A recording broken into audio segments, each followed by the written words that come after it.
Hello class. हम लोग last topic पढ़े थे chemistry, some basic concept of chemistry में मैटर की क्लासिफिकेशन पढ़े थे।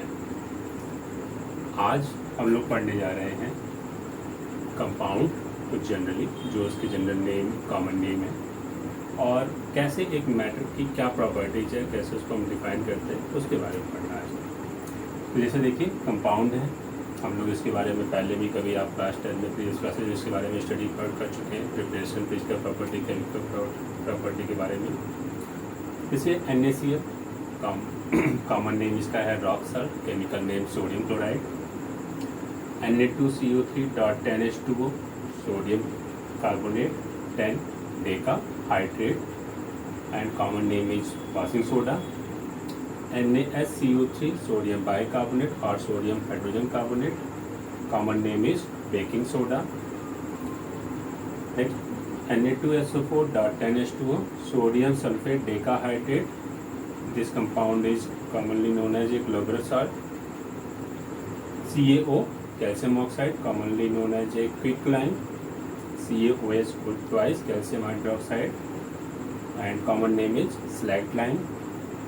CaCO3 calcium carbonate and common name is limestone और मार्बल भी आप कह सकते हैं, मार्बल का फॉर्मूला है।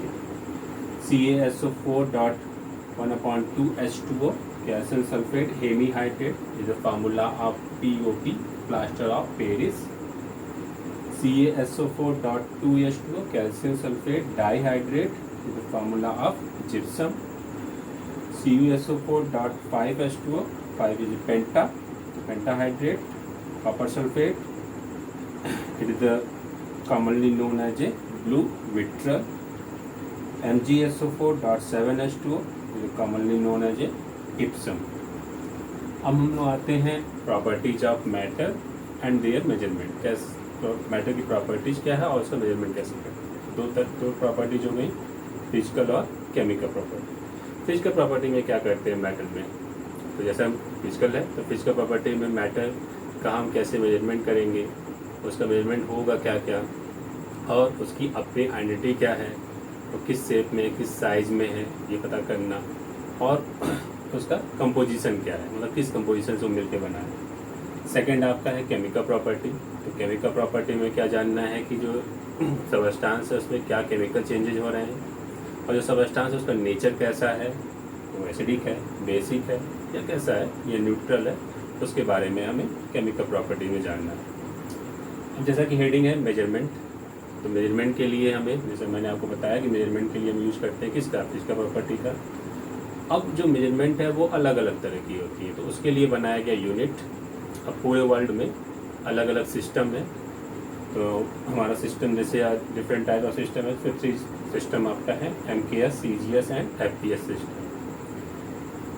इन MKS सिस्टम यूज कहाँ होता है, ये आपका एशिया में यूज होता है, आपके इंडिया में भी यूज होता है, ये है। अब MKS क्या है, M is a metre, K is kilogram and S is a second. अब जैसा कि मीटर है तो मीटर का जो यूनिट है इसका यूज करेंगे for a length, kilogram is unit of A mass and second is unit of A time. मतलब MKS सिस्टम में हमें लेंथ का मेजरमेंट किस में करना है, मीटर में करना है, मास का मेजरमेंट हमें किलोग्राम में करना है, और टाइम का मेजरमेंट हमें सेकंड में करना है। सेकंड है CGS सिस्टम। तो CGS सिस्टम में देखिए C means centigram, G means gram, sorry C means centimetre, G means gram and S means second. इस लेंथ को आप मेजरमेंट करेंगे किस में, सेंटीमीटर में। G ग्राम है, मीन्स मास का मेजरमेंट करेंगे किस में, ग्राम में करेंगे।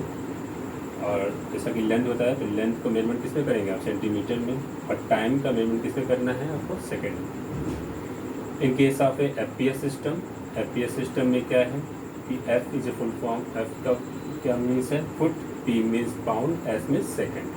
मीन्स इसमें लेंथ का मेजरमेंट हम किस में करेंगे, फुट में, और मास का मेजरमेंट किस में करेंगे, पाउंड, और टाइम का मेजरमेंट हम क्या लेंगे, किस में लेंगे, सेकेंड। अब देख रहे हैं कि MKS में लेंथ को मेजर करना है, जो यूनिट उसकी होगी वो मीटर होगी। CGS में लेंथ की यूनिट क्या लेना हमें है, सेंटीमीटर, और FPS में लेंथ का यूनिट हमें क्या लेना है, फुट। मास देख रहे हैं सबके लिए अलग है, लेकिन टाइम जो है सबकी सेम है।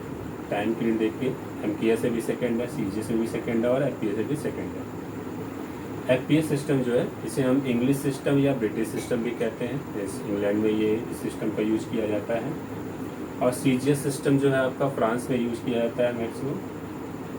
अब देख रहे हैं कि अलग अलग कॉन्टिनेंट के लिए या अलग अलग कंट्रीज़ में अलग अलग सिस्टम यूज़ किया जा रहा है, इसलिए बाद में सबको मिला करके एक सिस्टम बनाया गया जो सभी वर्ल्ड में हर जगह फॉलो होगा।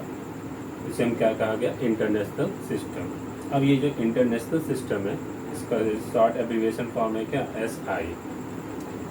अब इस इंटरनेशनल सिस्टम में जो अलग अलग मैटर है या जो हमें मेजरमेंट करना है उस मेजरमेंट के अलग अलग यूनिट हैं, तो उसको दो पार्ट में डिवाइड किया गया, फंडामेंटल एंड डिराइव्ड, जिसे हम लोग नेक्स्ट क्लास में पढ़ेंगे।